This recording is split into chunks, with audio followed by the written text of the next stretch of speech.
Welcome back. What's a day in the life of David fucking Portnoy? It really varies the season. So like right now, football is an important part. But I wake up, I try to do the day trader from about 9:20 to 10. What time do you get up at? Probably like 7, 8, depends on when I go to bed. Okay. Because it depends on like, towards the weekend I'm watching football and I'm doing that. So do you check your email on your bed on your phone? Yes, all the time. That's a problem. I gotta like put it away and I'll start checking like messages? stocks. No, not really text. But the problem with the stock market, I had so much in it. Once it opened at like 6 a.m. or whatever, I'm like, I can't put it down. Where do you check it? In the TradeZero app? Or yes, something? Yep. So I do that. Then I come to the office. The middle of the week, we're just recording. It's football shows, podcasts. Do you get anxiety when you're recording and not being able to check your email throughout it? No. Nope. Not really. Any urgent No, we record very differently. So if I want to check it, I'll check it. Like I don't care about that. And then Thursday or Wednesday night, Thursday morning, I go to Philadelphia and I'll be there till either Sunday night or Monday morning, betting on sports, promoting the app, and in between there's meetings of all sorts of things. So are you cool with doing the commute thing right now? Yeah, I don't mind. It's like an hour on the train. It's pretty easy. Got it. And you're single right now. Mm-hmm. I know you're not like, look at me like, do you want to have kids? Like, do you? I mean, I would have kids if the situation was right. But it's not something I'm like, wake up, it's like, oh, time to have kids. I'm getting old. I don't think like that. You don't think like that? One day at a time. Yeah. Now, going to a gambling question. I know it's fresh, but the Buffalo Bills, Arizona Cardinals game, was that the worst gambling loss of your life, or what was? I've had bad ones, but I can't recall anything quite like that recently. And it was almost double because I had the money line, not the spread, which I thought about when I placed the bet. But it was about a 25, 30 grand difference if the Bills won the game versus if they covered, and the spread was 3. So I'm like, you know what? I think the smart move here is to go money line, and obviously it wasn't by the way it ended. It's unreal. It was like 98% to be over, like the percent. It was an unbelievable play. It's a play on the benefit. Once the money aspect goes away, I'm part of history. In a negative way, I'll never forget it, ever. Never. Okay. Do you have any superstitions when it comes to gambling? Do you wear like the same underwear? I have a million superstitions, but they're all on the fly. There's nothing I go into the game, but like we have a new guy from Mississippi, Ben Mintz, who's a super nice guy, and I fucking hate him right now because he changed the channel on Sunday of a game I was winning. It was UCLA. UCLA, who are they playing? Cal. And I had the over. It was 27-7. He changed the TV, and they didn't score the rest of the game, and it ruined my whole day. And I legit hate him because of that. So I do have superstitions. Okay, I got it. What do you think? Well, you bet. I think you said an anonymous, a Michigan alumni. You bet on Wisconsin to beat Michigan. Was that you're the anonymous Michigan? Okay, maybe not. Maybe. But, maybe not. We don't have to. But what would the Davey day trader? What should Michigan do? We want here. What should Michigan do? Because you got to get rid of Harbaugh, and I was a Harbaugh guy, and I was defending him for a long time. And really, when it changed was not this loss to Wisconsin; it was the year before. They got just absolutely embarrassed in Ohio State. No, by Wisconsin in Madison. It was 28-0 at halftime.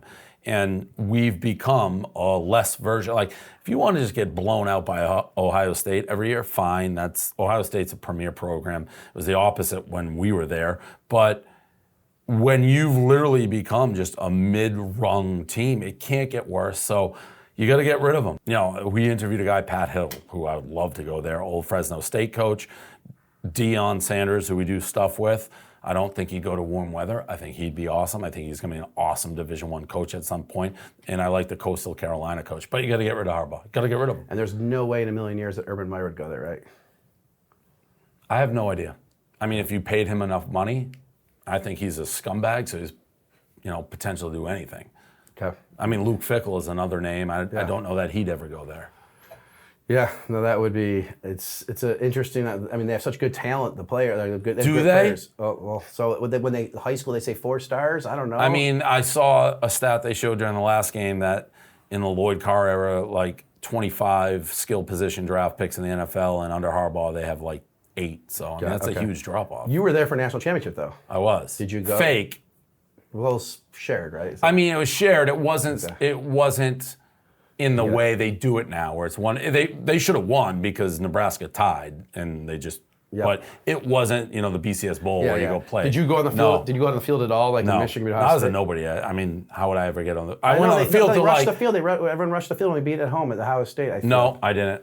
I think I may have even sold that ticket. Oh, okay. I have the. Go ahead. What were you gonna say? Well, I think it was home. That was like Thanksgiving. Yeah. Okay. You're friends with Tom Brady, right? Like friends is a word I would describe. He may say acquaintances, but yes. Yeah, but if Tom Brady saw you, he'd say, "Hey, Dave," yeah, he knows. He'd say hello to me. Okay. Yes. This is a true story. Tom Brady cried in tears to my friend, to me, and two other friends. I thought it was a dream that I had, and then one day, like 4 years ago, we discussed it, and we all remember it. We were sitting outside Steve's Backroom Pizza. I don't know if it was a game we lost Wisconsin or Ohio. When we were in school, all the players went into Rick's downstairs. Tom Brady was out Steve's Backroom, sitting on the little park bench, that little picnic bench. He sat there like in tears after they lost the game to us. I should have known then that with that kind of passion. What do you mean they lost the game to us? Michigan lost to, I don't know which game it was. It was in 98. It was in 98, I think. I don't know. That sounds like a story you're saying is true and you got 4 people believe it, but it sounds unbelievable. I know, because why, to be at Rick's that late I want to talk to Tom Brady about it so bad because me, this guy Dave and Jeff, he sat outside. He didn't go to Rick's. The players went to Rick's. He was outside Steve's Backroom sitting on a picnic bench in tears after they lost this big game. Sounds like a story I would call bullshit. Okay, who knows? I don't know. That's I want to ask him. All right, how does someone get your attention if they want a job at Barstool? Got to be creative. I remember. What's the craziest thing that someone done?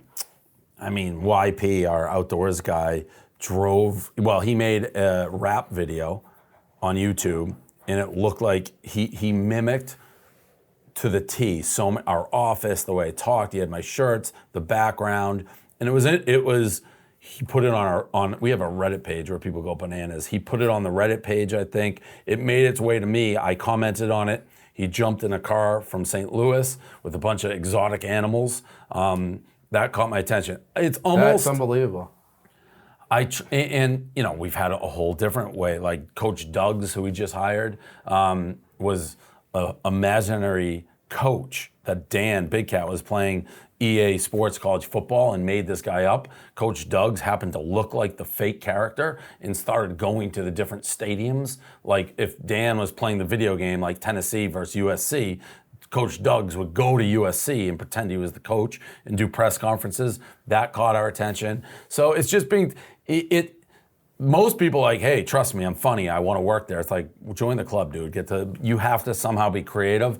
And just showing up, a lot of people think that means just showing up outside my house, outside the office, just showing up and I'm going to interview. That's not how it works. You have to be unique. You have to be creative without being like pushy. Suckerish. Yeah, right.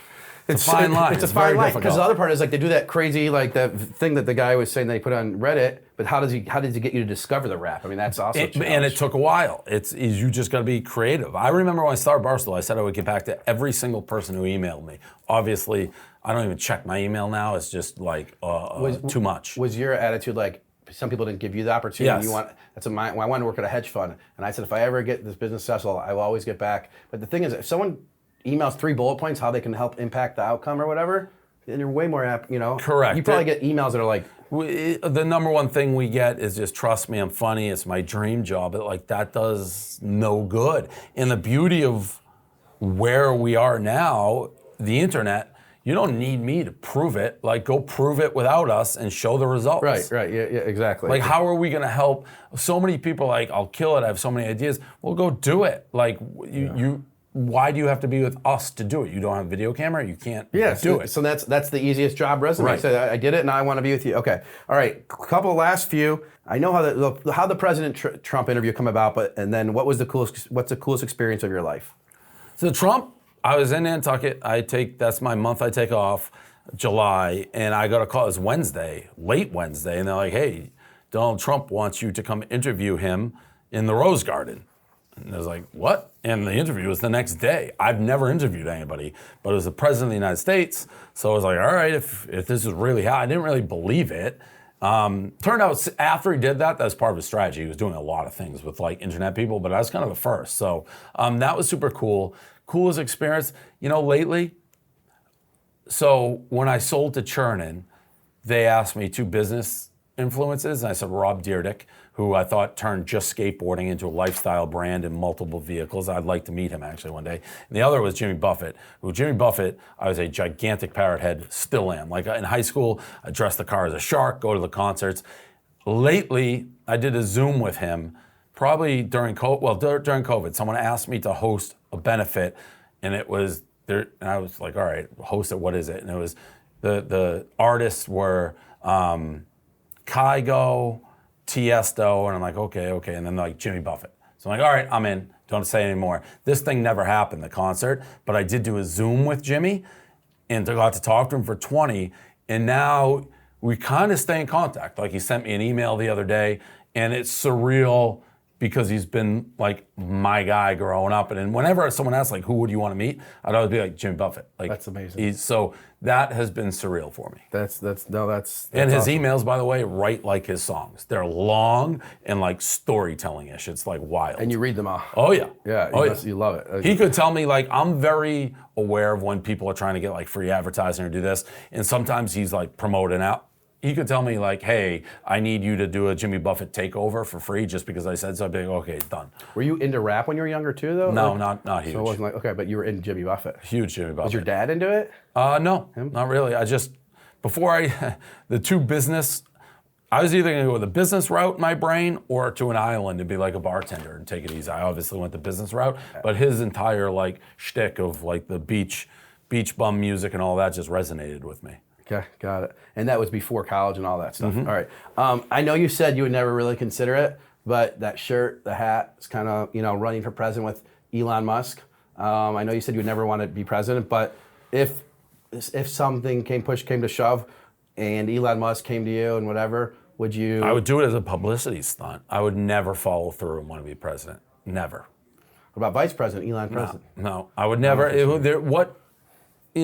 I asked Trump this question, like, you seemingly had a pretty good life and nobody like hated you before you ran for president. Now you're like the most despised human by a lot of people in the world. Like, what is it worth it? For me, it's not worth it. Like, why?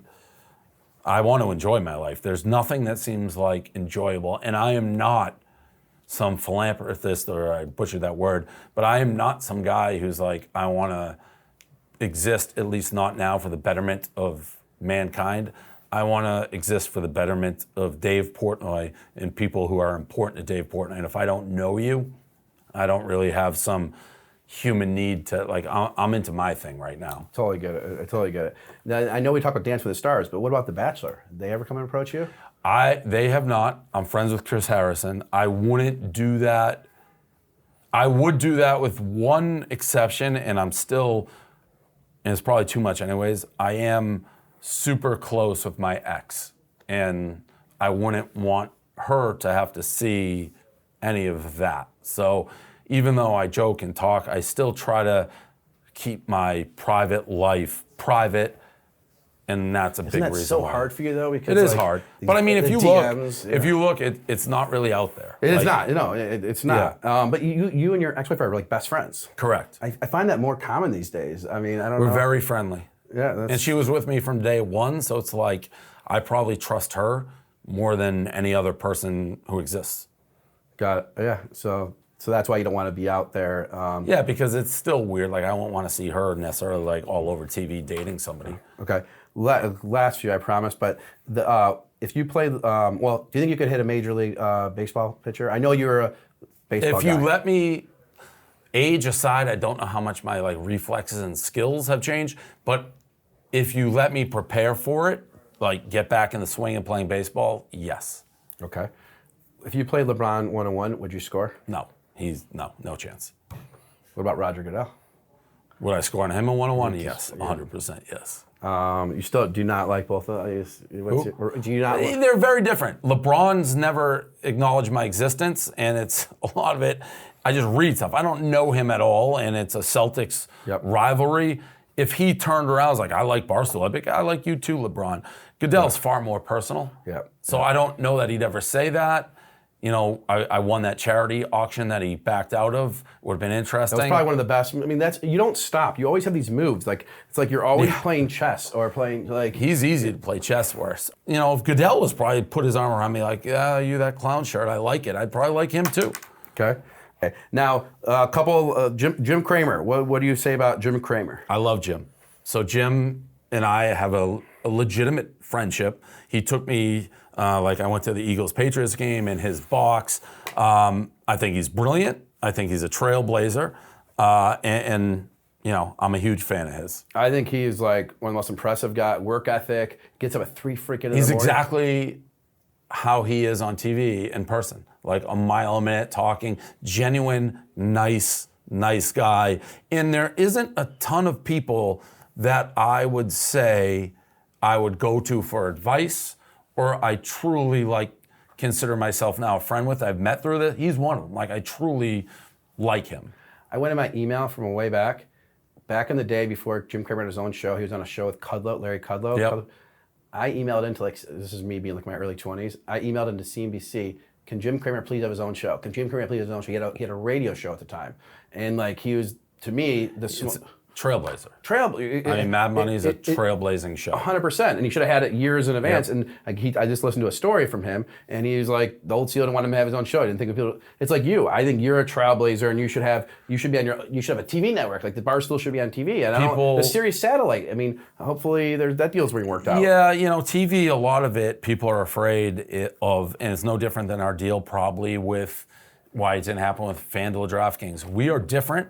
We'll say things that could get you in hot water. So nobody wants to be the person who made if you can just do the norm and stay with the playbook, you're not going to get in trouble.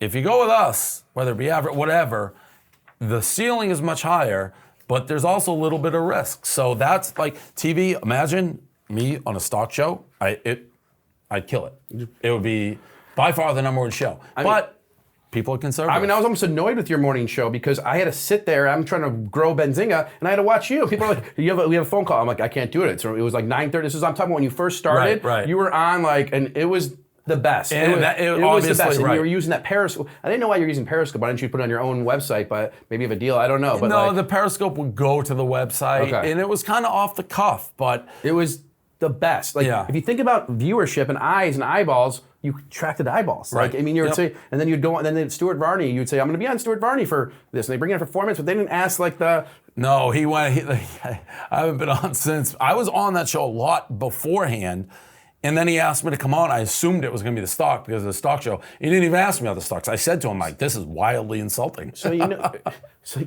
did say that. When you meet a celebrity, it's the only memory you have for them for a long time. So if you meet it's like you're a celebrity. So when people meet you, if that one time you meet them and you're in a bad mood, they're going to remember that forever. Right. Yep. At University of Michigan, Stuart Varney came to speak at Jack Welch was there, and he was one of the things. So I'm in one of these rooms. I snuck into the VIP room at Jack Welch, and Stuart Varney did one of these to me.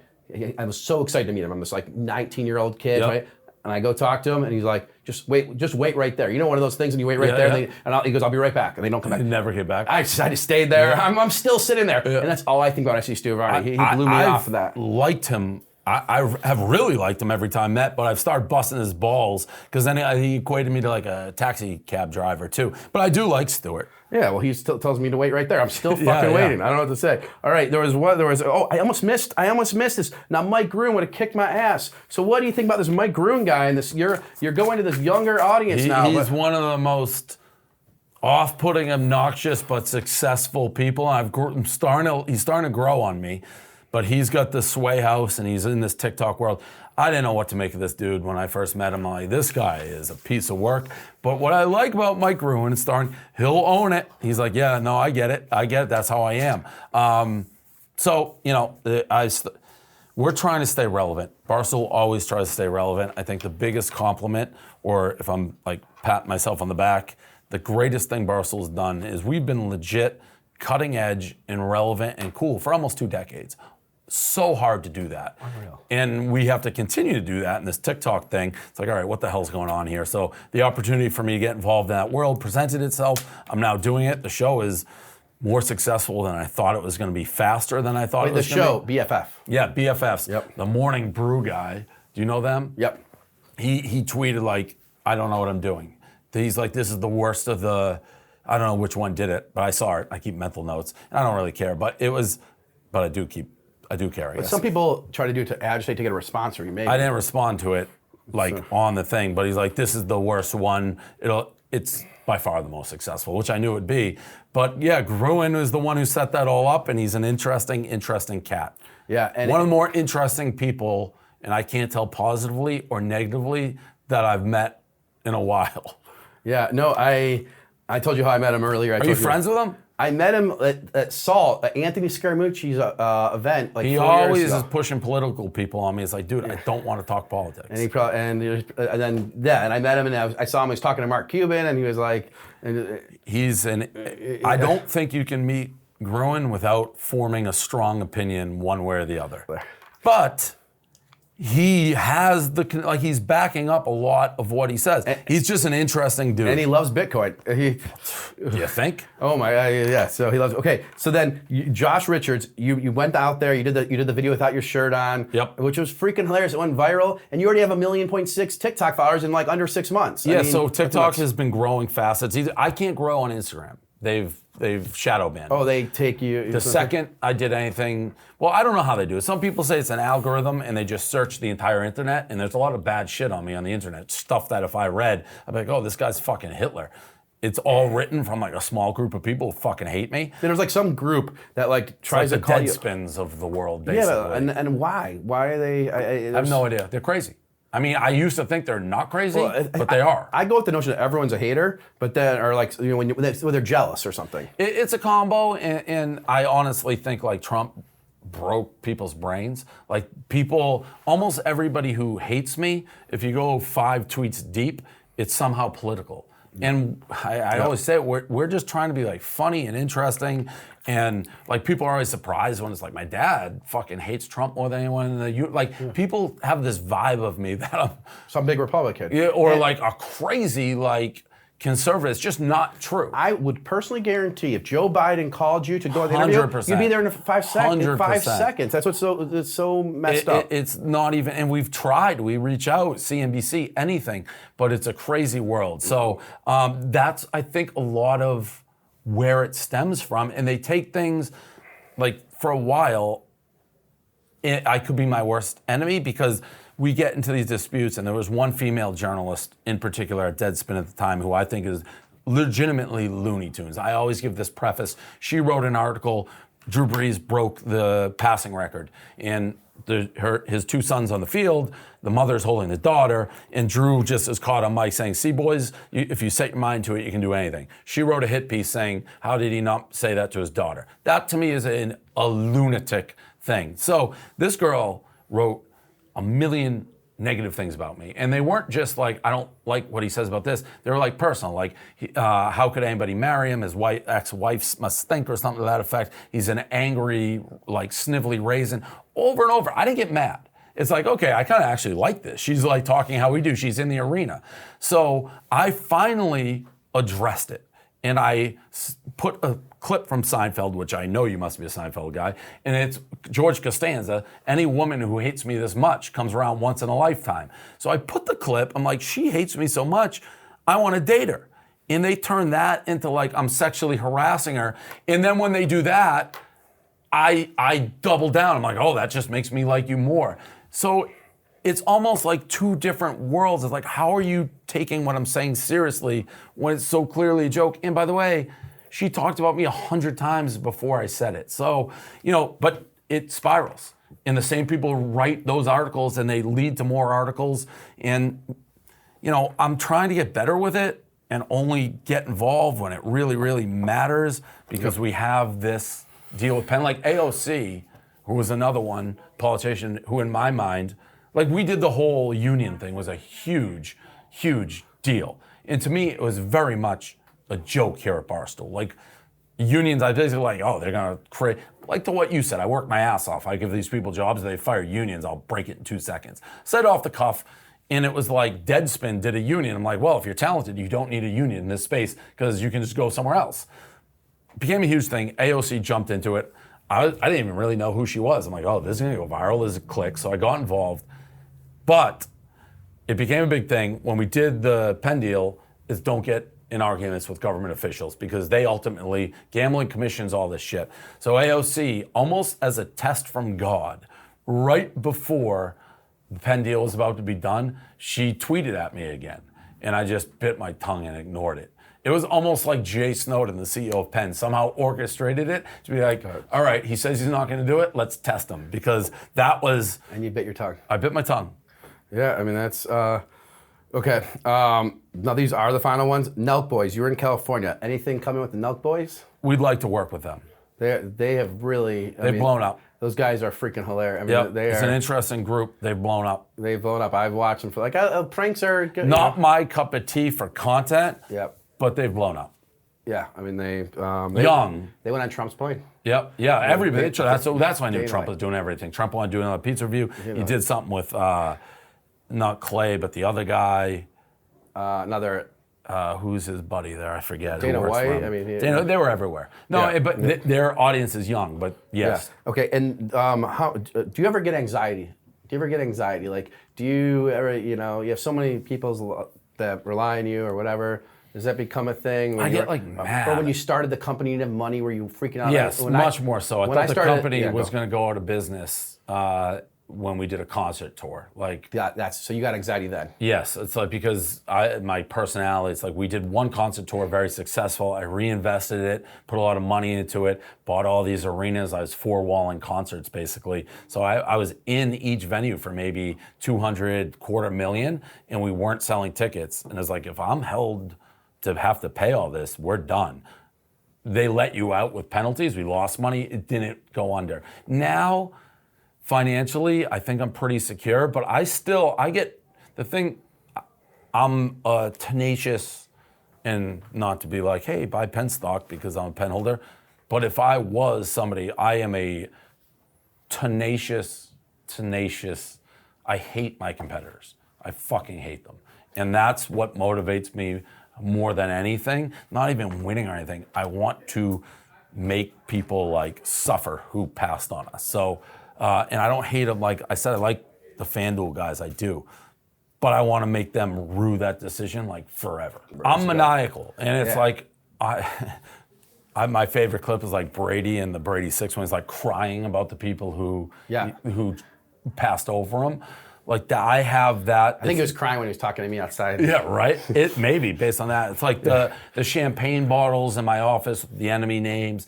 It's fucking sweet. It's just, that is what, I said it at HBO, it's like what motivates me. It's every single fucking person is like, nope. And I don't care that we've gotten bigger because we're in a bigger field. So like Ross Gerber, not that he believes it, but like the people like, oh, Penn stock sucks and this. It's like, all right, you're on the scorecard. Yep. It's like the Happy Madison, the list of people. Were you in school? Like, was it people told you no that you couldn't get stuff, and like it made you want to like when they told my parents I'll never be able to read in first grade. Yeah. And so like, is that like was the thing? No. Okay, it wasn't that. No. It was just now you want to prove all the haters wrong or people that pass on you. It's just a mentality. How many DMs do you get a day? Instagram, Twitter, or is it tons? Is it? You don't check it? No, I do check it because what's changed over the course of time, like what separated Barstool when we started was we would get content nobody else had because we had loyal fans with videos. And so the first thing people would send it to us for tips at Barstool, email. I checked email fanatically.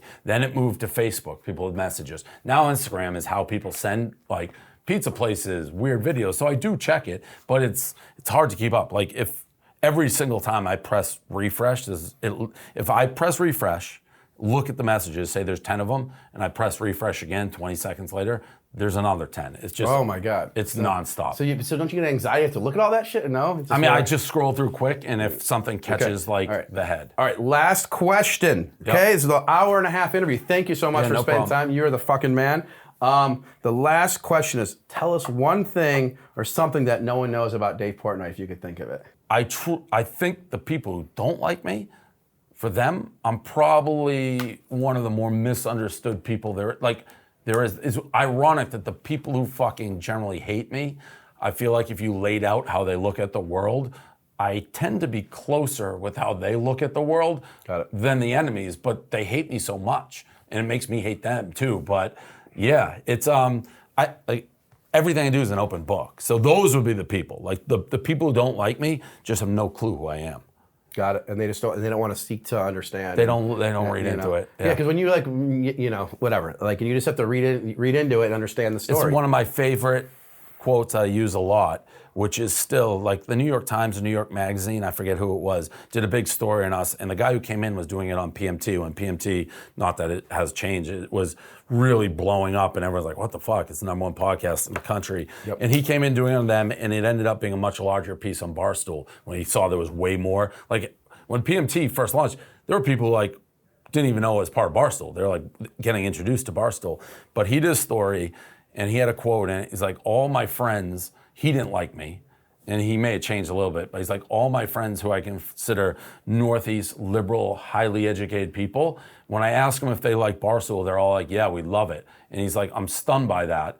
And then I ask them, how could you like it? And they're like, well, we've been following it for like 15 years, so we know who he is. So I feel like anybody who has watched the story, has watched what we've done, sees how we react in serious situations versus not serious situations, generally, like, they're pretty good guys. And Howard Stern kind of followed the same thing. People hated him at first, and then loved him. And I think that's truly... Even like the Erica hiring, which I still hear you hired her because it's a woman. It's a blatant lie. I'll never prove it to the people who don't believe it, but it's like, we interviewed 70 men. I met her by accident. We hit it off. Had nothing to do with it. We had a female website before anyone knew who we were. Stool Allah with Jenna Marbles, one of the great YouTube stars now. I hired her out of a tanning salon, and we're like, hey, you're good. Paid her just as much as the guys, and broke off. We had Barstool Sports and Stool Allah. Stool Allah, we would post a pretty girl, she'd post a hot guy. There is, like, when people like, you're sexist, like, you just hired Erica to show that you have women. It's like, well, how do you explain what we did before anyone knew who we were? The only reason Jenna doesn't work here is she blew up and became a major star. Yeah. We helped her. How is that? You built, yeah. So it people were misunderstood by the people who hate us. No, and Eric, and I reached out to the banker that introduced you to Erica. What's her? Someone connected you at a coffee shop or something. Yeah, Betsy Morgan. I wrote her when I heard that. I wrote her like. Even Mike Kearns, I had on my podcast, he forgot. Yeah, he thought. I was like, what are you, crazy? Because Betsy's been involved with a lot of these media companies. And so people, It was crazy. Yeah. I was like, what are you talking about, Kearns? That's not at all how it happened. Well, congrats, man, on what you built. It's quite an honor to be here with you guys. And this place is freaking amazing. From your basement to this.